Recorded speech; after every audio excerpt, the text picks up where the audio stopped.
салом дӯстон, дастаи Эвертон ба мушкилии ҷиддӣ рӯбарӯ шуд. Рӯбарияти футболи кишвари Англия ба хулосае омадааст ки аз дастаи Эвертон 10 хол ситонанд. Ин қарор аллакай қабул карда шуд. Минбаъд ҷадвали Премер-лигаи Англия бо дар назардошти ин таҳрим ё санксия нисбати Эвертон тартиб дода хоҳад шуд. Сабаби чунин қарор нисбати Эвертон қаллобиҳои молиявӣ мебошад. Ҳоло мо дар бораи ин мавзӯъ ки дар васоити ахбори оммаи Англия мисли таркиши бомба буд гап мезанем ва дигар хабарҳои муҳими як шабонарӯзи охир дар видеои имрӯзаи мо аст. Лайки қиматбои худро гузоред, мо бошем сар мекунем.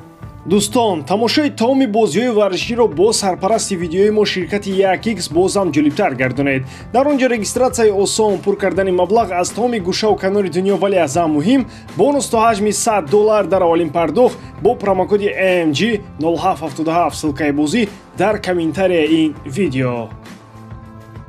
То санксия дастаи шаҳри Ливерпул дар зинаи 14 қарор дошт. Пас аз ситонидани 10 хол мерсайдиҳо ба қатори аутсайдерон рафтанд.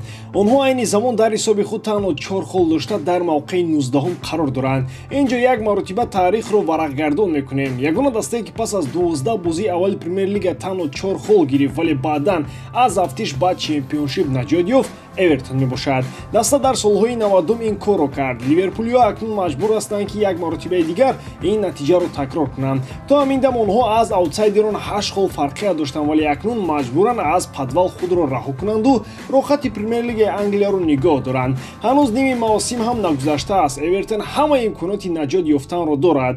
нисбати Эвертон аллакай қарор қабул шудааст. Акнун навбат метавонад ба дигарон расад. Челси ва Манчестер Сити метавонанд аз Премер-лига хориҷ карда шаванд. Агар гуноҳ ва қаллобиҳои молиявии ин даста таздиқ шаванд, пас онҳо ба дивизиони пасттар равон карда хоҳанд шуд.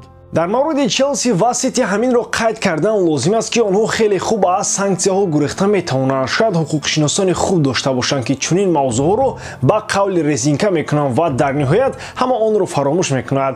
Тадқиқот метавонад солҳо идома ёбад ва дар ин фосила ҳамаи чиз метавонад тағйир ёбад.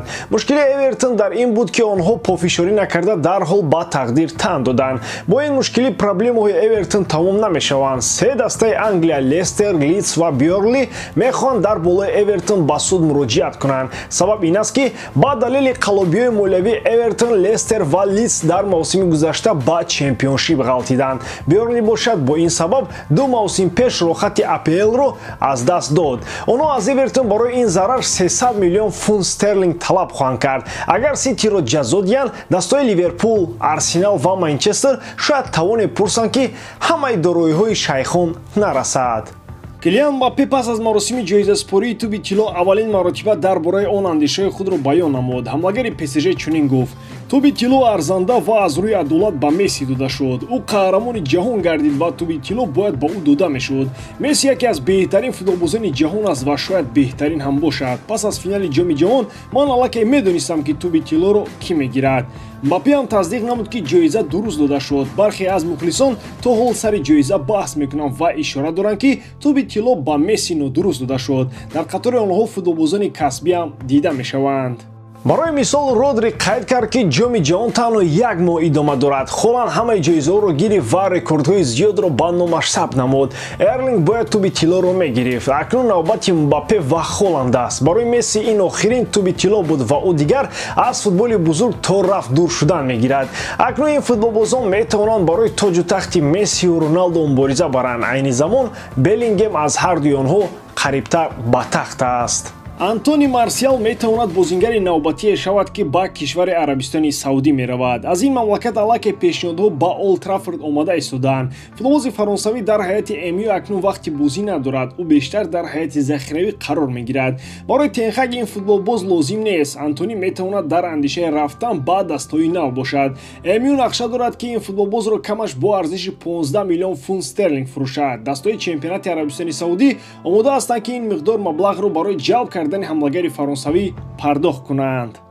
дастаи шаҳри Манчестер дар равзанаи трансферии зимистона омода аст ки чанд бозингарро аз сафи худ ҷавоб диҳад. Санчо ва Марсиал дар навбати аввал ҳастанд. ин бозингарон танҳо ҷоро банд кардан ва маоши калон мегиранд. аз ин лиҳоз ин зимистон дар МЮ ба қавли уборкаи сахт мешавад. ба ҷои онҳо манкуниянҳо ният доранд ки бозингарони навро харид кунанд.